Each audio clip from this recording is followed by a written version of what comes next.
Corruption is high on the list of scourges troubling the country. Some experts argue that corruption in government is largely inherited and that it will take some time to combat. You just have to look at the work of the likes of Henny van Vuren at Open Secrets and the book Apartheid, Guns and Money that tries to track exactly where the history of some of the corruption that we're seeing in this country coming from.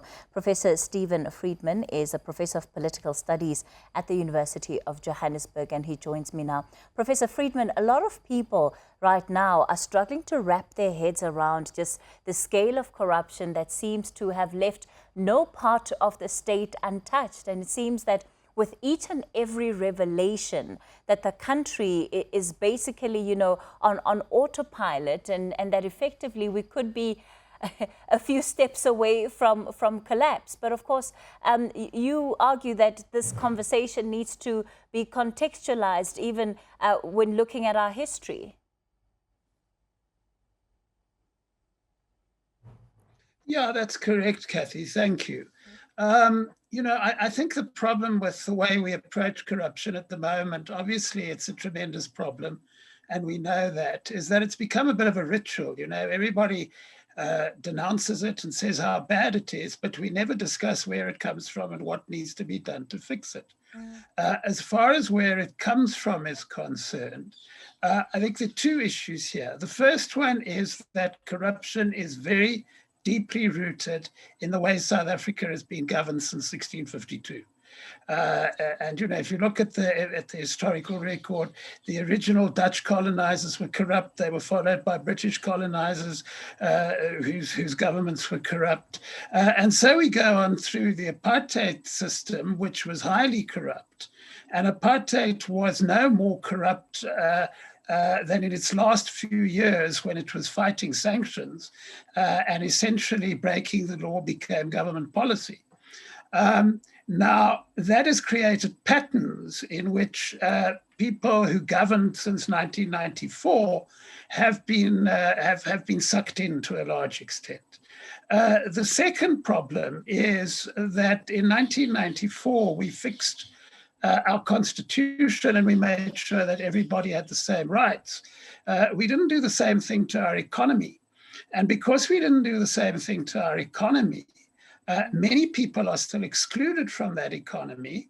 And the only way they can get in is, quite frankly, through corruption. And that is why you have these networks of corruption in which people who can't get in through the marketplace route get in through politics and connections with political figures, and that creates the corruption that we read about. Obviously, within that there are issues that we have to take seriously. I've talked about the general way in which corruption comes about, but I think that there is an important difference, for example, in what my colleagues Sydney Mafumadi and Louisa Jaft have been talking about this week, which is corruption within the intelligence and security establishment, and that elsewhere, because that talks to our need to control the security establishment, which I'm afraid people haven't been very interested in doing in this country. But of course, as I say, that is also a symptom of the broader problem, which you see this week, of course, in the allegations about the cleaning of Gauteng schools. And no doubt next week there'll be another similar allegation in the week after. So, in a nutshell, if we're going to fight this thing, we need to understand that it's not just a few bad people. It's something very deeply rooted in our society, which doesn't make it right, but it means that we have to have more realistic strategies for how to fix it. Professor Friedman, you're talking about a systemic challenge which has largely been inherited, but certainly not uprooted. There's a lot of expectation from ordinary South Africans that, they can accept that the apartheid government was corrupt. They did, after all, implement apartheid. There seems to be a higher expectation on a democratic government.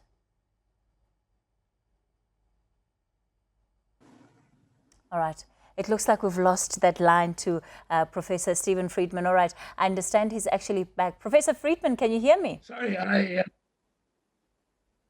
yeah, I'm afraid I was talking to you and suddenly it just, it threw me out and then threw me back in again. I had absolutely no control over this, I'm afraid. No problem, Professor Friedman. So one of the things that I was saying was that ordinary South Africans, would be able to accept that the apartheid government was corrupt because they implemented apartheid after all. But there certainly is a higher expectation for what a democratic government would do, despite part of the systemic challenges that it may have inherited.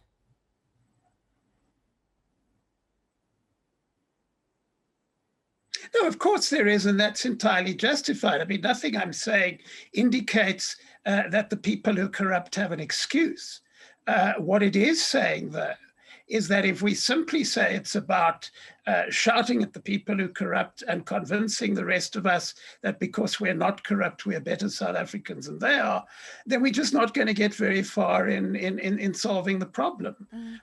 So no, I mean, there have been all sorts of figures since 1994, starting with our first and second presidents, Mandela and Mbeki, who didn't fall prey to this and who were not corrupt. And they are not isolated examples. But the point remains that, it's not an excuse. It's an explanation. It's saying this is where the problem comes from. And if we want to deal with the problem, then we have to come up with more than simply saying, look, let's get rid of the bad people and replace them with the good people. Because remember, we were told before the end of 2017 that if we replaced Mr. Zuma with somebody like Mr. Ramaphosa, we would solve our problems. Well, we now see that it didn't solve our problems because it wasn't just about an individual. It was about some very deeply rooted problems in our country. So then how do we turn the tide? How do we, break this shackle, break this bondage of corruption?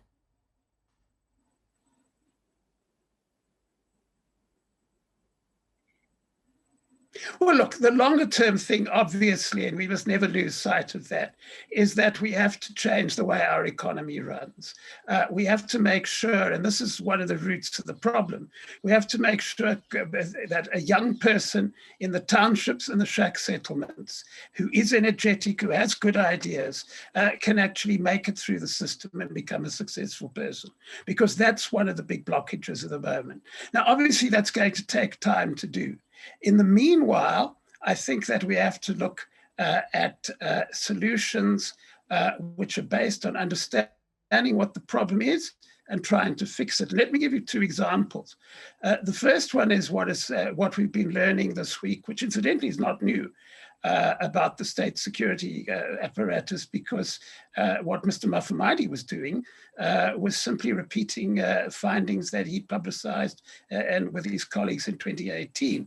Now, if you have a look at the intelligence agencies, we've tended to ignore the fact that the intelligence agencies in this country are not subject to enough scrutiny. Because a lot of what they do relies on secrecy. We've been convinced that we should let them get on with it because not doing that will compromise state security. And we saw an excellent example of that this week when the minister tried to prevent Mr. Jafta giving evidence.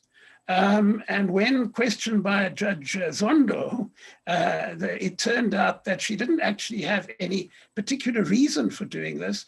She was just worried that maybe state security would be compromised. And we hear this time and time again from the intelligence services. Obviously, some of what they do has to remain secret, but there are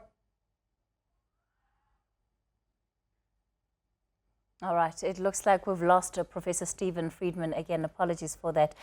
He is the Professor of Political Studies at the University of Johannesburg.